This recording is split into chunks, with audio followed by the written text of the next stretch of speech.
Hello বন্ধুরা, সবাই কেমন আছো? আশা করি সবাই ভালো আছো। পায়েল বৌদি রান্নাঘরে তোমাদের সবাইকে স্বাগত। আমার রান্নাঘরের আজকের রেসিপি তেলকই।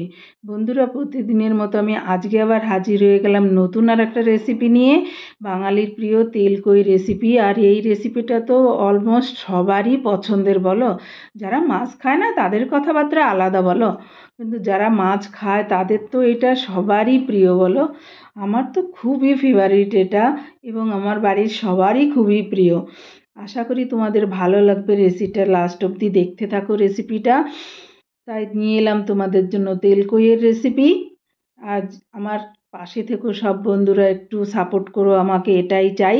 চলে যাচ্ছি মূল রান্নাতে। নিয়ে নিলাম একটা মিক্সির জারের মধ্যে নিয়ে নিচ্ছি একটা পেস্ট বানানোর জন্য। দেখো, নিয়েছি অল্প আদা, আর নিয়ে নিয়েছি মিডিয়াম সাইজের দুটো পেঁয়াজ, আর মিডিয়াম সাইজের দুটো টমেটো। এটাকে আমি মিক্সিতে খুব ফাইন পেস্ট করে নেব একদম। দেখো, মিক্সিতে দিয়ে আমি খুব সুন্দর করে পেস্ট করে, আর এদিকে আমি শিলপাটাতে বেটে রেখেছি জিরে আর শুকনো লঙ্কা। আর শিলপাটার বাটা মশলা তো অনেক টেস্টি হয় জানো। নিয়েছি কই মাছ 600 গ্রাম মতো, আর বেশ বড় সাইজের কই মাছগুলো বন্ধুরা। আর এর মধ্যে নুন আর হলুদ দিয়ে মেখে নেব খুব ভালো করে। এটার মাছের গায়ে নুন হলুদটা খুব ভালো করে মেখে নেব বন্ধুরা। আর কই মাছ তো অনেক টেস্টি মাছ, তোমরা জানো, দারুণ খেতে লাগে কই মাছ। এর তো টেস্ট ভোলা যাবে না, এত সুন্দর টেস্ট। সে তুমি যা দিয়েই রান্না করো, শুধু মাছ রান্না করো আর সবজি দিয়ে রান্না করো। দেখো, আমার মাখানো হয়ে গেছে। এখন আমি চলে যাচ্ছি মূল রান্নাতে। নিয়ে নিলাম একটা কড়াইয়ের মধ্যে দিয়ে দিলাম পরিমাণ মতো তেল মাছটা ভাজার জন্য। দেবো অল্প একটু নুন, যাতে কড়াইতে মাছগুলো লেগে না যায়। আর তেলটা খুব ভালো করে গরম করে নেব, আর নুনটা তেলটা চারিদিকে ছড়িয়ে দেবো কড়ার। এরকম করে যদি ভাজো বন্ধুরা, কোনো মাছই কড়ার গায়ে লাগে না। আর এখন দিয়ে দিচ্ছি নুন হলুদ মাখানো মাছগুলো। আর যেহেতু আমার অনেকগুলো মাছ, তাই আমি দুবারে ভাজবো বন্ধুরা, একবারে ভাজতে পারবো না। আর আমার কড়াইটাও একটু ছোট, আর এমনিতেও এতগুলো মাছ একসঙ্গে ভাজা হবে না। দেখো, আমি উল্টে পাল্টে, খুব শক্ত করে ভাজবো না, হালকা করেই ভাজবো। দেখো, আমার মাছটা উল্টে পাল্টে ভাজা হয়ে গেল। এখন আমি তুলে নিচ্ছি, আর বাকি মাছগুলো ওইভাবে দিয়ে ভেজে নেব।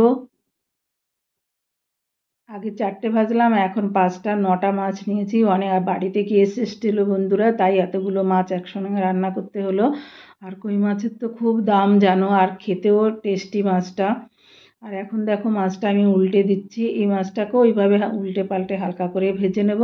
দেখো, ভাজা হয়ে গেছে, আমি মাছগুলো তুলে নিচ্ছি। আমি। আর ওই মাছের তেলের মধ্যেই আমি ফোড়ন দিয়ে দেবো। আর একটু তেলও দিয়েছি বন্ধুরা, তুমি দেখতে পাও না, ওটা অন করতে ভুলে গেছিলাম। দিয়েছি কালো জিরে আর তেজপাতা, সরি বন্ধুরা। আর এটাকে একটু, কালো জিরেটা ভাজা হয়ে গেলে এখন ওই পেস্টটা দিয়ে দেবো, টমেটো আদার আর পেঁয়াজের পেস্টটা। আজকে আমি আর পেঁয়াজ কুচি দিলাম না, এটা পেস্ট করেই করব। আর এটা তাহলে ঝোলটা খুব সুন্দর হয়। আর মিক্সি ধোয়ার বাটিটাতে একটু জল দিয়ে দিলাম, ওর মধ্যে অনেকটা মশলা ছিল, তাই দিয়ে এখন ভালো করে কষিয়ে। দেখো, মাছগুলো কত সুন্দর করে ভেজে নিয়েছি। আর ওই বাটি ধোয়া জলটা দিয়ে, আর এখন দিয়ে দিচ্ছি পরিমাণ মতো হলুদ। এটাকে আমি ওই মশলার সঙ্গে খুব ভালো করে কষিয়ে নেব যতক্ষণ না তেল ছেড়ে আসছে বন্ধুরা।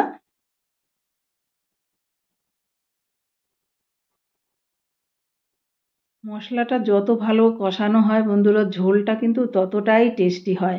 আর এটা মশলা কষানোর উপরেই সব কিছু। মশলাটা যদি ভালো কষানো না হয়, এই মাছের ঝোলটাই খেতে একদমই ভালো লাগবে না। এখন দিয়ে দিলাম পরিমাণ মতো নুন বন্ধুরা।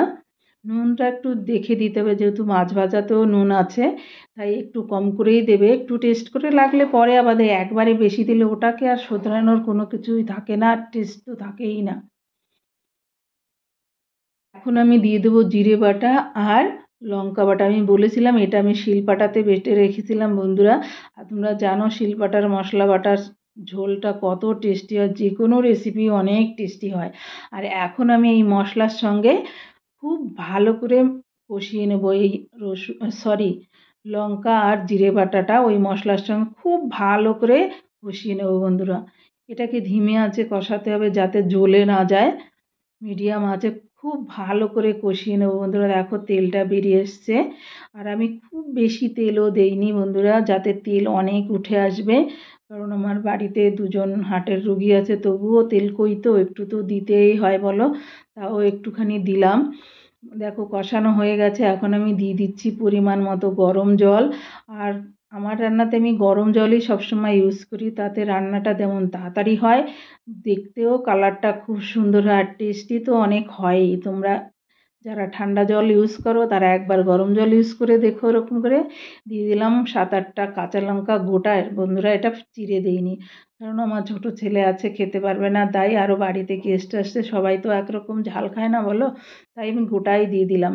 আর এখন ঝোলটা ফুটে উঠেছে, এখন দিয়ে দেবো এই মাছগুলো, সব মাছগুলো দিয়ে দেবো।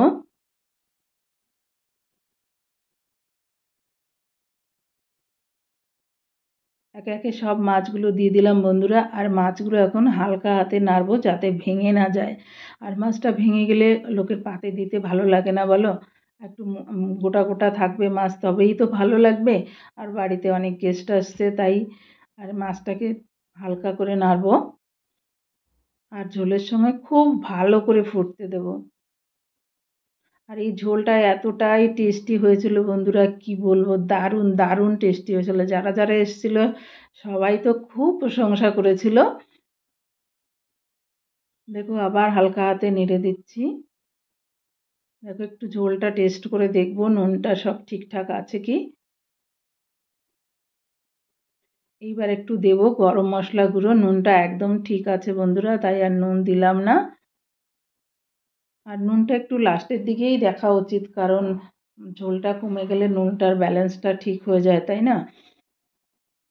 দেখো আমার রান্না একদম শেষের দিকে বন্ধুরা, এত সুন্দর হয়েছিল খেতে, কি বলবো তোমাদের। তোমরা যারা অন্যভাবে রান্না করো তারা একবার এই পদ্ধতিতে রান্না করে দেখো বন্ধুরা, অসম্ভব টেস্টি হয় এই ঝোলটা খেতে।